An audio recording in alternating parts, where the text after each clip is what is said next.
Hello, my name is Ace and welcome back to my channel. In today's video, I wanted to talk about day 3 of Aerokinesis. In this trial, I wanted to see if I could enhance the wind I make via distance or speed, literally how fast I move my hand or how far I move my hand. And I wanted to see if my energy could affect one of those things. My objective was to put out the flame, but of course that wasn't able to happen today or the other few days. Now, in this trial, a lot happened, so we're going to just go through the notes I created with the trial. At first, I had different results. For the quick movements to see, the wind's natural effect on the flame was pretty normal. It didn't really change and nothing really happened. Then, after practicing a little while, I switched to doing distance to see what was different from distance and speed. Now, the speed was necessary to figure out which one was better because distance was a lot more just concentrated. It didn't really change when trying to fix it with energy. So when I was doing speed trials, like actually just seeing what different speeds helped, I was able to see what influence I had on the flame rather than just natural energy itself.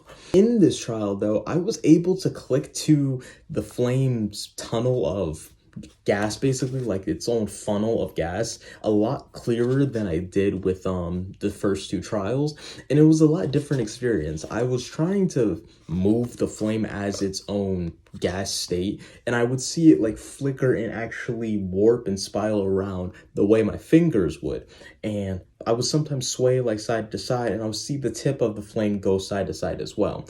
Now, it wasn't a giant drastic movement where the whole flame swayed to the side or something like that, but I genuinely could see the movement of the flame following my hand. Now, staring at the flame left an imprint on my mind, so I decided to use that little imprint to try to detect where the flame was, with my mind's eye instead of my actual sight. Using this, I was hoping that I can just connect my energy around the air, like to the air around the flame, and somehow either collapse on itself so it can burn out, or just move the flame like I was explaining prior. Now, doing so, this let me lock onto the fire's energy like I just explained, and I realized that it was just a tube of raising gas. At first, surprisingly, speaking about this makes me feel a little stupid, not gonna lie. In the beginning, I thought the flame was actually just kind of like a 2D blade that goes up and stops at the point that you see, which isn't correct at all. Most scientists are probably going to get on me in the comments, but yeah. The flame is actually a cylinder of heat that goes up a lot higher than the flame we actually see. Is just the light of the heat. The flame itself is actually just a gas tube, so I just wanted to see if I could manipulate that instead rather than trying to manipulate the gas around the room to collapse it. Now, I then proceeded to try to manipulate this gas tube as the flame began to actually respond to my movements, twirling with my fingers and actually twirling where I told it to go, like I was explaining before. But when I tried recording it didn't work.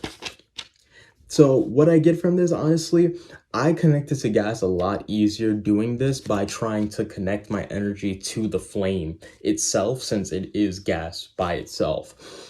That actually was able to work a lot better, and I was able to connect to nitrogen and oxygen when doing this trial, focusing on solely those two atoms since that's the most prominent within the atmosphere. Basically, that's the most amount of atoms in the atmosphere. Now, what I took from this, air and fire are both technically the same thing.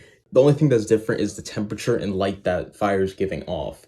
So I connected to the actual tube of gas around the flame rather than focusing on the flame solely.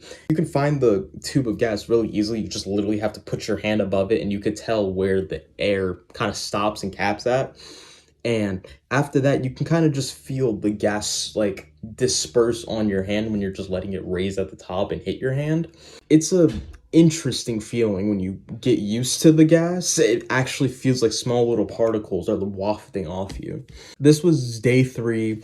In day 4, I'm gonna try the distance and speed thing a little bit more and see if I can try to gauge it better. In this trial, I was trying to see how I can even apply my energy to try to amplify it, and getting a grasp of that let me, I believe, give me a better hold of the 4th trial's objective.